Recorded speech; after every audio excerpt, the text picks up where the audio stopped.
Welcome back to Camp Conversations, our keys to resilience. I'm Dayna Haig-Conway, the host, and today I am so excited to welcome Gail McDonald. She is the founder of Blind Spots and is an executive coach.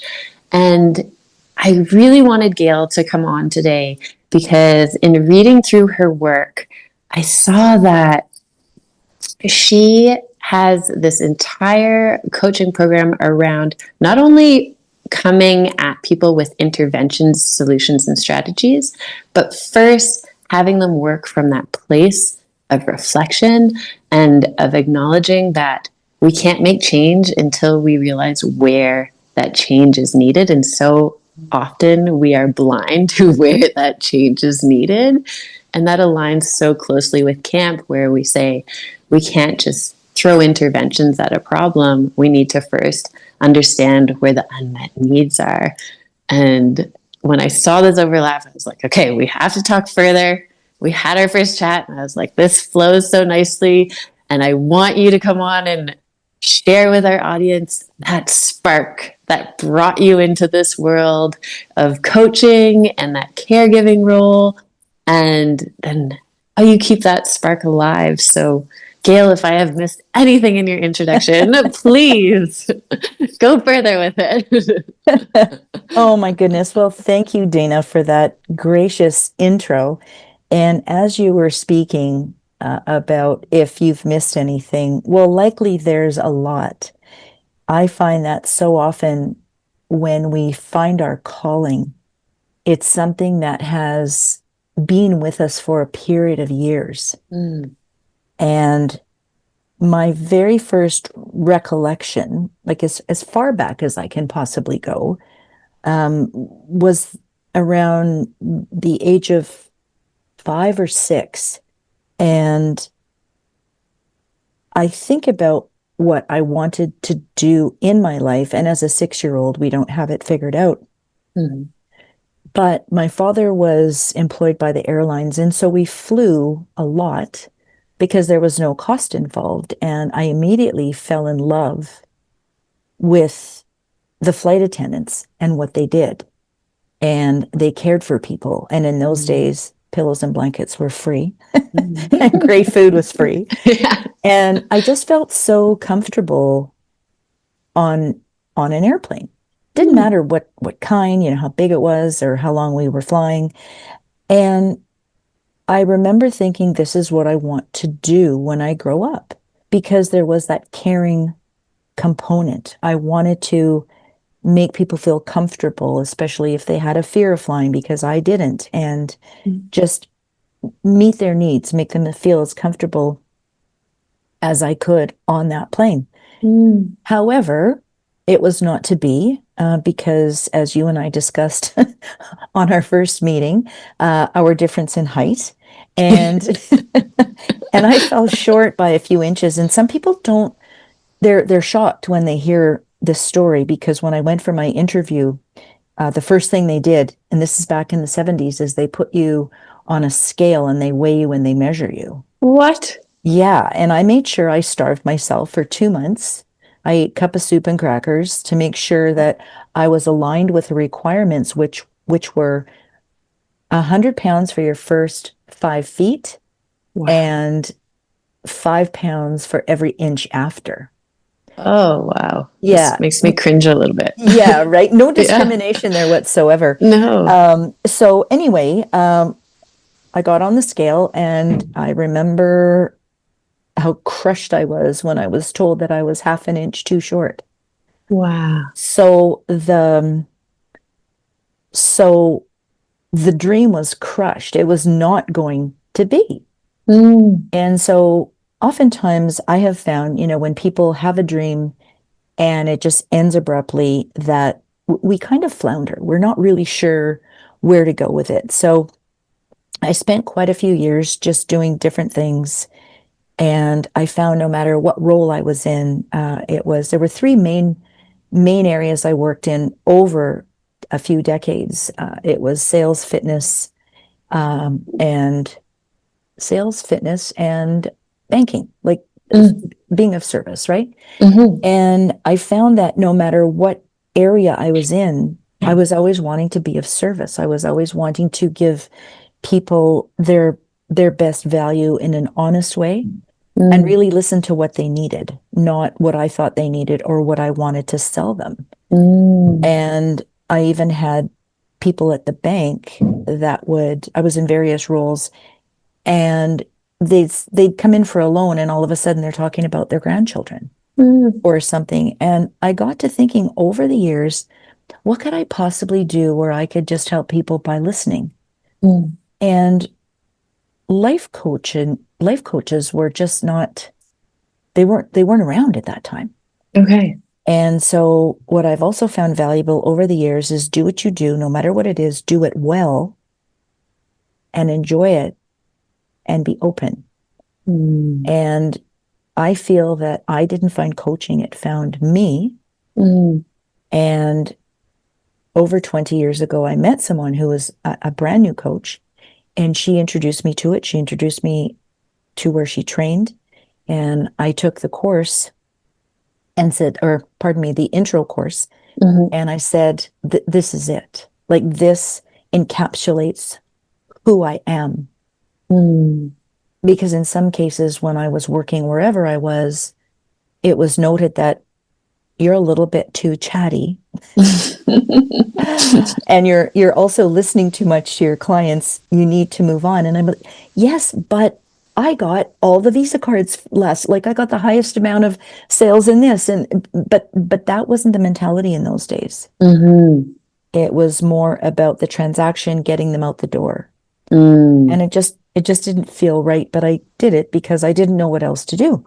And so then coaching came along, and I, in all honesty, was slightly uncertain about what that looked like as far as a future role and future income. Even had that conversation with my husband when he asked me what it was really all about. I honestly said, I don't really know. And he said, well, can you get a job? And I said, I don't know that either. So if I was to ever give any piece of advice, which, coaches typically don't do, but it would be to just relax. And if you can't find what you're looking for in that moment, just do something. Try not to force the issue. And it may come and it may not, but if it doesn't, then are you ready? Is it maybe a couple of years down the road? Like, just relaxing with it, because in that process, if you're worrying about it, you're not doing yourself any good either, because negative energy just won't open that flow for you. So it was a 3-year training program, continuous training as well. And 20 years later, here I am talking to you. And you actually said one more thing there that I really like, that I have been leaning into as well. And you said, do what you do and do it well. And where that really resonates with me is, I think we're always so many people drawn to this frontline work, this care work, this giving back style work, are always looking for, how can I do more, right? Like, how can I expand the reach? How can I support more people? Or am I alone in that? Like, I think other people feel that way. And so it's so easy to lean into, what am I not doing enough of? Yes. And you were saying, like, working at a bank or in sales, you still recognize, well, there's these aspects of this role that I can still use a skill set, like that communication, that it sounds like you were doing needs analysis in those roles really well, that you continued to work on, because one, they resonated with you, but you seemed to know, like, this is sort of a purpose piece for me. And if I keep building on it, then it will keep opening doors. And I think in a world where we grow up knowing we're raised to learn little bits of everything, I think it's also an important message to keep saying, is like, recognize that, even though you do little bits of everything, there are some things that just flow better, that align better.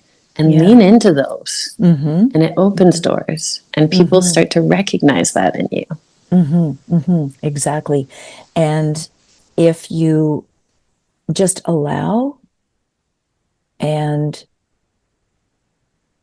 understand as well that you are creating a reputation, and that reputation is one of trust, then it does get noticed. And that's where the doors open, as you said, Dayna. And people that feel you have what they need will then refer you, and they will use you. And it just, I can't believe sometimes how the work that I did in the beginning just bust open the doors to where I am now and the clients I have. And it was just because of the fact that, as I said earlier, do what you do and do it well, and be there for those clients, and truly be there, no matter what role or capacity you're working in.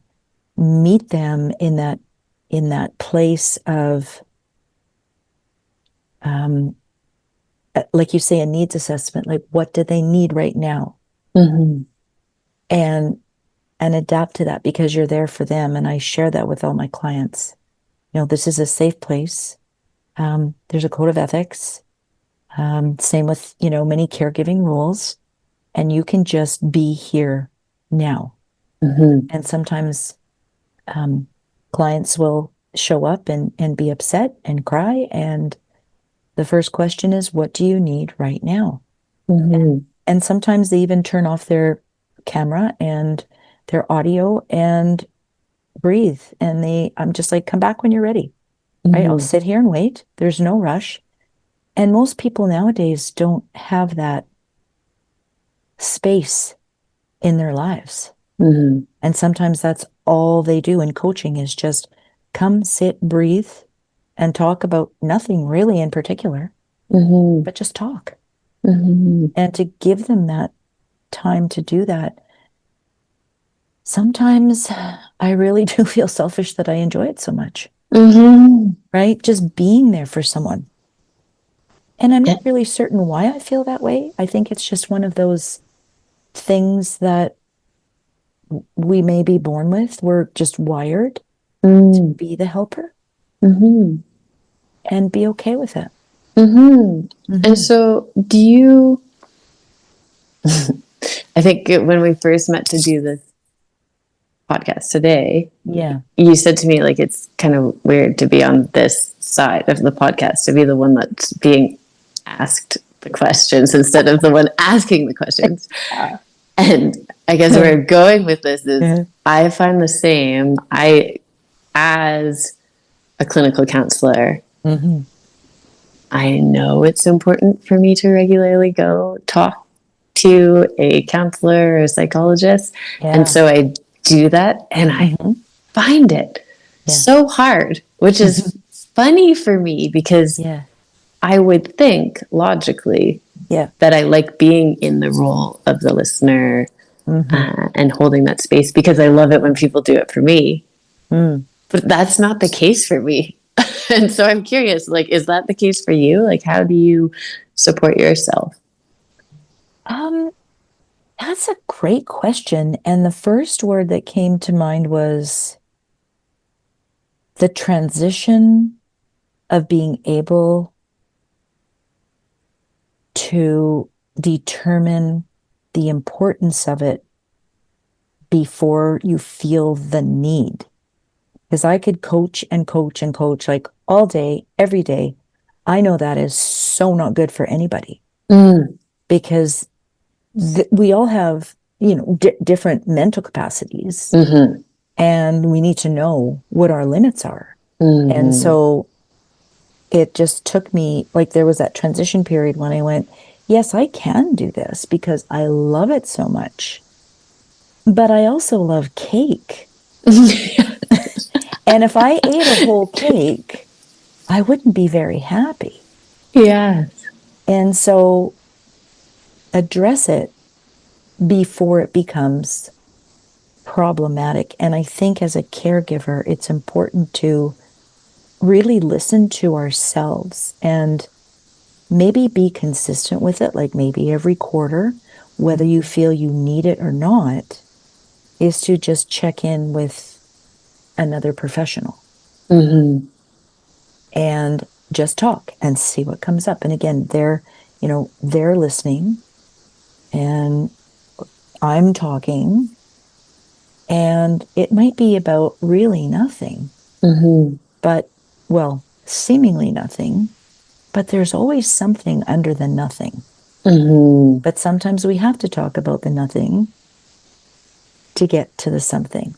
And that might have sounded a little bit twirly, but that's the best way I can describe it. So I think proactivity and not allowing oneself to kind of get to that place of, oh my gosh, I need to call my therapist and she doesn't have any time for a month, and what am I going to do? And so I'm thinking too is like, practice what I preach, practice what I work on with clients, and don't let ourselves get to that point, because caregiving in any form is almost something that, because we do love it, we choose to do it, but it's very demanding. And because we love it so much, we may not realize that the toll it does take on our mental energy.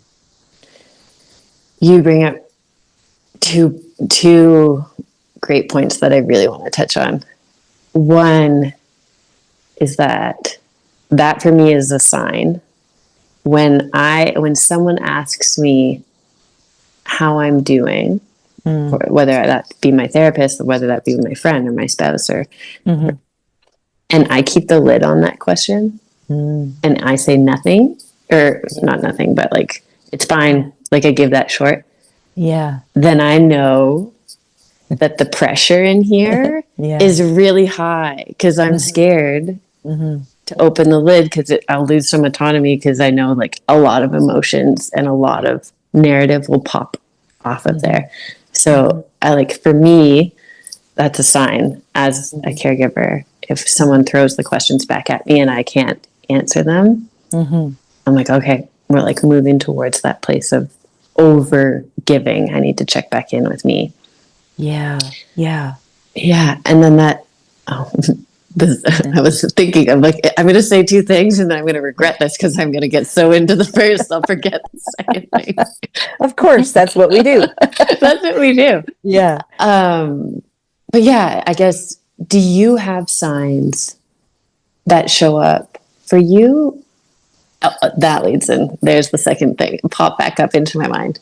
Do you have signs, but also, are there stages of either life or a month or with what's going on where those signs show up more for you? Like, I'm just thinking of my own life. As a female, I can tell, like, I now did not believe in this, but I now so heavily believe in, I track the time of the month and how much I can support people based on like hormone fluctuations, what is going on for me physically. Right. Also struggles with like, if I know my kids are about to transition into like a new care program, or we're going to bring something different into it, I have to adjust like how much I can support other people in those roles. And so I'm wondering, does that ever come into play? Like, you have a lot more experience in this world than I do. Has that ever shown up? Yeah, constantly. Absolutely. Okay. Wow, there's so many ways I could answer that. The first thing coming to mind is it something I can control or I can't control? And if I can't control it, then what might I learn from it? And if I can control it, then really what can I realistically do about it? Which parts of it can I control? And I start to, I think too, Dayna, over the years, like you say, years of experience, um, it's about the ego to me. So when I first started, it's like, well, I can do this, I can do that, and I can do a workshop, and then I can run home, and then I can coach two people, and then I'm Mm, like, oh, why am I so tired? Why mm, am I grumpy?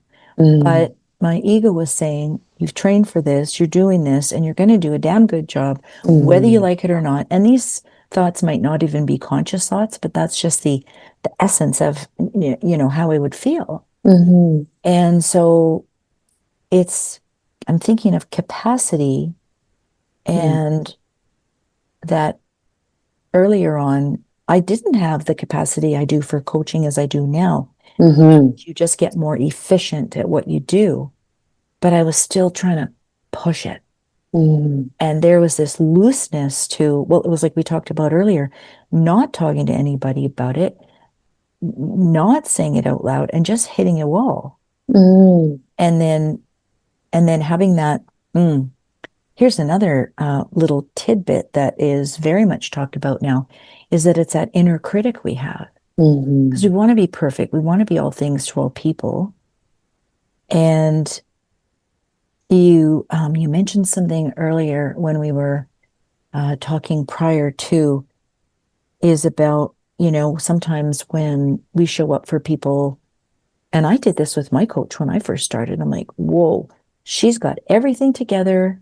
mhm. None of her kids throw up as she's walking out the door or, poop their diaper. She has really got it going on. I want to be just like that. And that she would have all the answers. And once I realized coaching wasn't about that, I'm like, huh, I was a little bit indignant. I'm like, it's like, well, what do you mean you're not going to tell me what I need to do, right?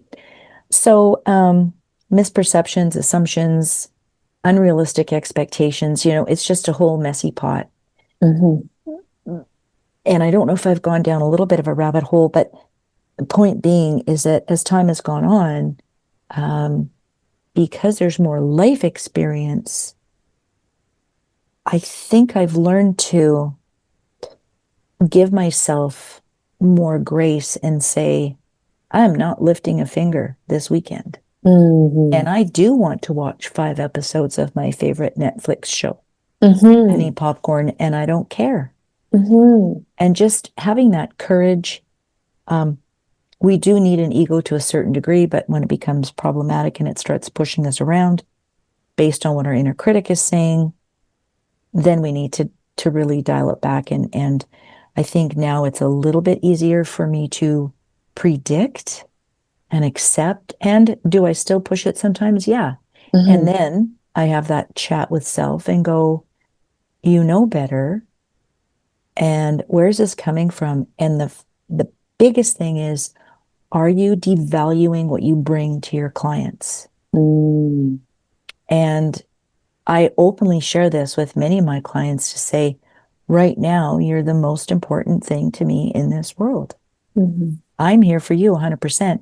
And if I can't do that, then I need to call myself out on it. mhm. All circling back to that do what you do and do it well. Right. Wow. Mhm. Good call on that one. I didn't make that connection, but you so eloquently tied that together. Well, and I think you also really, I'm a very visual. My graphic Mm. designer would say I'm not, but within my own head, Yeah. I visually see how people, and I think I was talking about when people ask me how I'm doing, Hmm. and I know I can tell I'm not doing well. Like, Hmm. I don't even know I'm not doing well, but when I can't answer that question, the pressure's too Ah, high and I can't. yeah. And you said, recognizing your capacity. I saw that same sort of pressure chamber Ooh, of, yeah, like what is my capacity? yeah. And I'm a journaler, and I heard you highlight one of Mm-hmm. the things that I do in my Mm-hmm. journal. I think back to the Looney Tunes Okay. and Sylvester the cat in Looney Tunes. Every time Yeah. he went to eat Tweety Bird, he Yeah, had yeah. his little devil and his angel. Like the devil was like, "Oh, you're horrible," like he said all Exactly. these and then the little Yeah. angel was like, Sylvester, you're better than this kind of thing. Yeah. Yeah. But mine is sort of my critic Mm, and then my cheerleader. right. But sometimes my cheerleader can also overlap with my critic because it's my Mm-hmm. cheerleader sometimes says things like, "Oh, Mm-hmm. you're amazing because you were productive today." Ah, And I have, yeah. oh, that's not, you're on the wrong side right now. Like, you should be over That's here. really well said. Yeah, Yeah. because my worth isn't my productivity, Yeah. but Wow.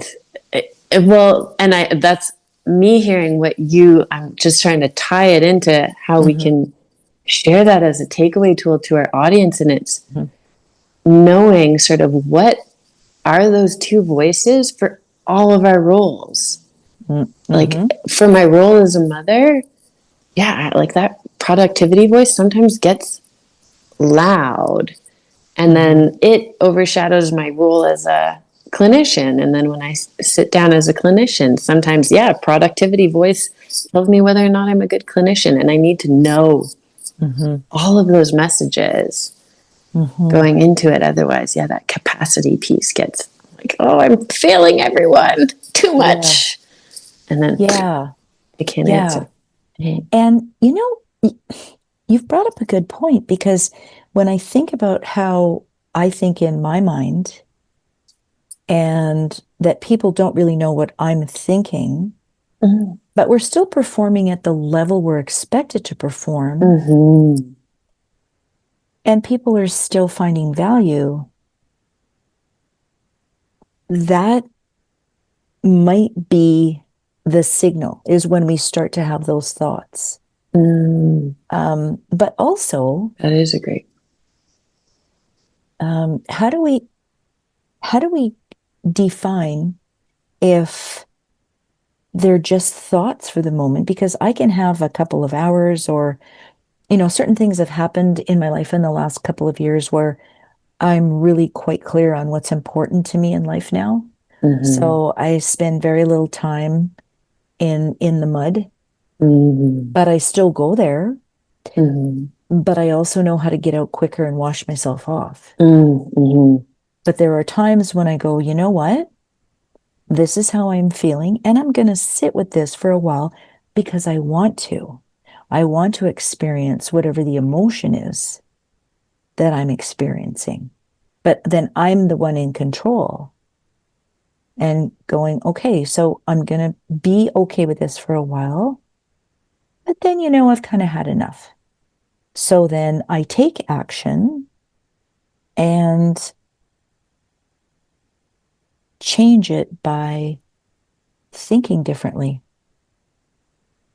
And you reminded me of another thing I was going to ask you about that you brought up earlier. Often, where I go with this when I find myself going into the mud is I zoom out. Oh, And so I look, you brought up something. You said when you were talking about how you got into this role, and I wanted to touch on it because it's the total opposite of what I did, or what I yeah. do. Mm-hmm. Is you said you kind of came into the role of executive coaching because you had the skill set and you kept developing it, and Mm-hmm. you weren't really sure like what the outcome would be, but it just, Mm-hmm. there's something about it resonated, aligned, flowed, Mm-hmm. and so you kept going with it. I can't do that. I have to go to what is the big picture ahead of me Mm-hmm. and work backwards from that with everything from Mm-hmm. like when I'm struggling to spend time with my kids, I have to go big picture. Okay, in X amount of years, there's no guarantee I have them around. There's no guarantee we still have this. Mm-hmm. So great. So now I can come back to this moment and really appreciate it. With my professional life, I have to jump ahead and go, where do I want to be? And even though this feels really mucky right now or hard or Mm-hmm. difficult, is it working me towards big picture? And then I can come back to the moment. And so Mm-hmm. when you talked about your journey, and I didn't hear you say like, because this executive coaching, like it wasn't even really a thing when you started on the path. I'm like, how did you do that? Yeah. Yeah. I, being repetitive is that do what you do and do it well. It just felt right. And as my coaching community grew, I began to meet other people that were very like-minded. And it just felt good being in their company, and the conversation and the dialogue that we would have. It was just so natural and in alignment with what I believed to be true for me. And sometimes when we are independent, or we're kind of a one person show, in the caregiving area, it can be very lonely. It can be very isolating. Yes. And so once I found my people, my tribe, then it just kind of branched off from there. And then I got another contract, and there was this amazing group of coaches within that contract, and extra training offered, and it just flowed from there. And that phrase, "Oh, I'm so lucky," none of us are lucky. Whether it was consciously intentional or unconsciously intentional, we have worked for what we are living. And what I compare that to sometimes is some people that are very famous in the arts or acting, and we look at them and go, wow, they're so lucky. They get to do this, and they have this, and they have that. How much rejection did they take? How many hours of unpaid work did they have to do? And I've had multiple conversations with people about, even if you don't know someone's background, know that they have one. And possibly some of their behaviors are based on their experience that they've lived, which may create more feelings of compassion, and a stronger ability to manage our unconscious bias. And there's one thing that I feel coaching really aligns with that, because I coach people from, as you likely work with people from all different occupations. And how can we be all those things to all those people? But that's the beauty of it, is that as a coach, I don't have to be anything to anybody other than a coach. Because I don't know their background. I don't know their personality until we work together for a while.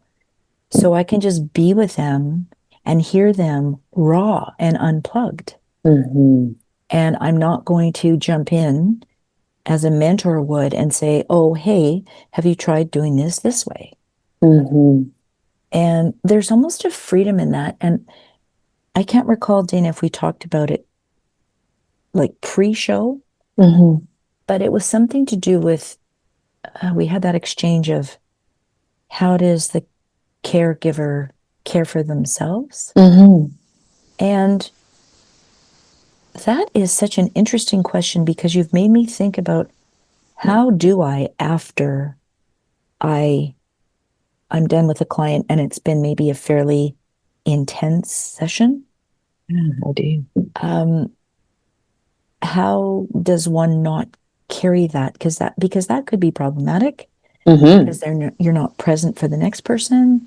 You have to show up with a clean slate. And so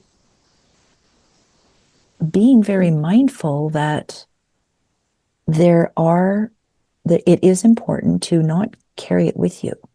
And one thing I'm actually just learning now as I'm talking to you, so thanks for the opportunity, is that over the years, I can feel,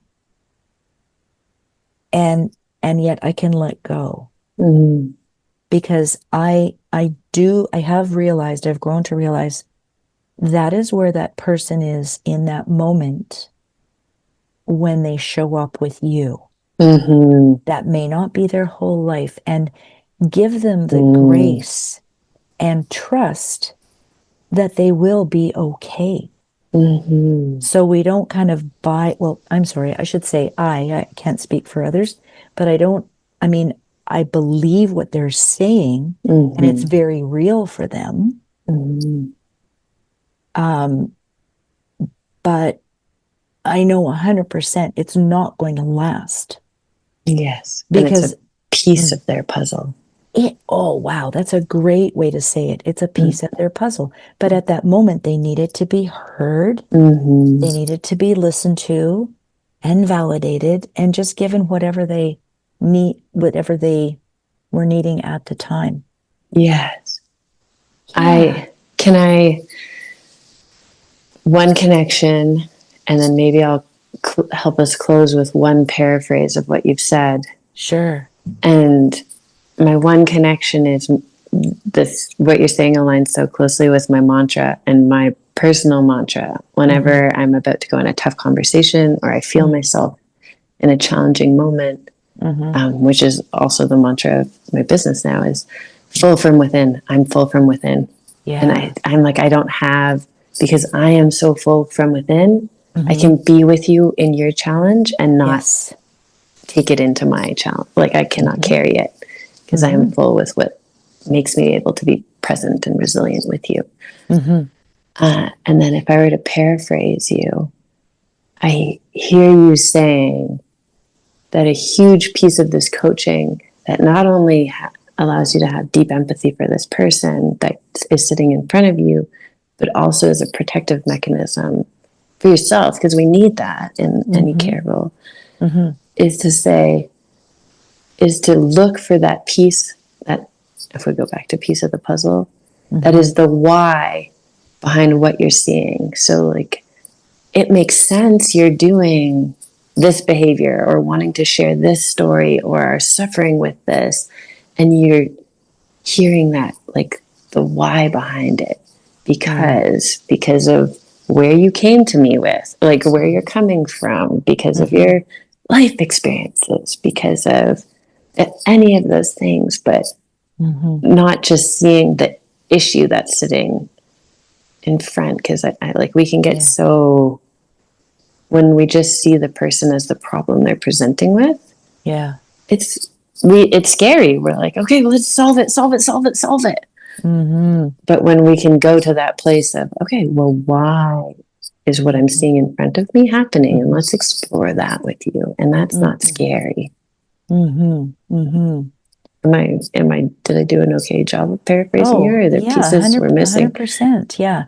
And if I could take a moment and just add on a little piece to that, because it came to my mind while you were speaking, is that, like you said, the piece of the puzzle. And we are, as long as we're on this planet, we're here, we're the person, and that's the permanent piece as long as we're here on the planet. And then the situation we're going through, it's temporary. It's just temporary. And so how might I change this experience into a gift? I hesitate to say always, but most of the time, I will say, this is really crappy right now. What am I here to learn? How can I be more appreciative? I will get through this. This too shall pass. And it does. So just hanging on to those thoughts makes being in that very uncomfortable moment a little more palatable, because you know you've gone through this, and so what's next? And that is life. Life is so perfectly imperfect, and we just need to roll with it. And I think in our first conversation, I shared with you this piece that I read, and this reminds me of it. And it was an adventurer, explorer, and I can't even remember who it was at this time. And if I figure it out, I'll reference them in the notes. And they said, on their way to I think it was someone that did like solo expeditions. And they said, on the way to that solo expedition, all sorts of little things felt like a lot, like managing what they were packing, the stress at the airport, the who they were dealing with on the plane, all of those things felt like they were adding to that, like that capacity. And then they'd go on these like extreme expeditions where they're fighting for their life and rationing food and it kind of just push themselves to that brink. And then they said on the flight home, all of those things that were really like putting pressure in that cup of capacity seemed like nothing, because they're like, I went to that door and being at that door helped me realize that all these other little things pass and change and I can choose whether or not to carry them. And perspective is so much about how we look at it, can bring us up or bring us down. Is there, I've really enjoyed this conversation. I did too. Thanks, Dayna, for inviting me. Is there anything else that you feel like our audience would value in learning from you or hearing from you? Yeah, that's a toughie because there's so much. However, to keep it brief, and I say this coming from like life experience, because it's easy to say if we haven't experienced anything to go, don't worry, it'll be okay. You know, it's like, that's not fair if you haven't experienced it, right? But just, you know, I really align with that book title, like, don't sweat the small stuff. Because it is really, truly all small stuff. And there might be many bigger things around the corner that are going to really make that seem like small stuff. So, you know, relax, lighten up, give space, give grace. Just be, right? Like there's that little Buddha picture that you see in many places. And it simply says, and I won't say it, but I'll give the idea, let that stuff go. But stuff is another word, but I won't say that on air. Yeah, and it's so true. Like and so much of it is in our own minds. So really, I think, closing point, be very aware of what you're thinking, because it can really dictate what is going to happen in your life. Check in with yourself. I love it. Yeah. Thank you. Thank you. And so for coaching, because you do both personal and you do as well as executive teams. If people were looking to connect with you, we will have your connection in the show notes, but thank you. Could you just share out as loud as well where they can find you? Yeah, easily. It's blindspotscoaching.ca. And you do virtual? I do virtual. It's really all virtual because I don't coach anybody close to where I live. So they're all over the planet. Yeah, that's what everyone wants to hear. Yeah, exactly. Yeah, and I would just love to chat. I'm also a certified EQI practitioner, emotional intelligence, which I'm finding is providing a lot of value to clients. Again, another way to explore the depths of yourself. Yeah, and I read that's kind of how you start almost with an assessment. Yeah. So I mean, that's a big blind spot piece for people. Yes, it is. And that's why I decided to do that, because then it gives us a place to start and maybe get a little bit of a baseline as to where we need to go. Yeah. Perfect. Well, thanks again, Gail. For everyone listening, I strongly suggest they go check out your website, Blind Spots, and thank you for coming to talk to us. And I hope everyone has a wonderful day. Thank you, Dayna. Thank you for inviting me. It's been a pleasure. Great.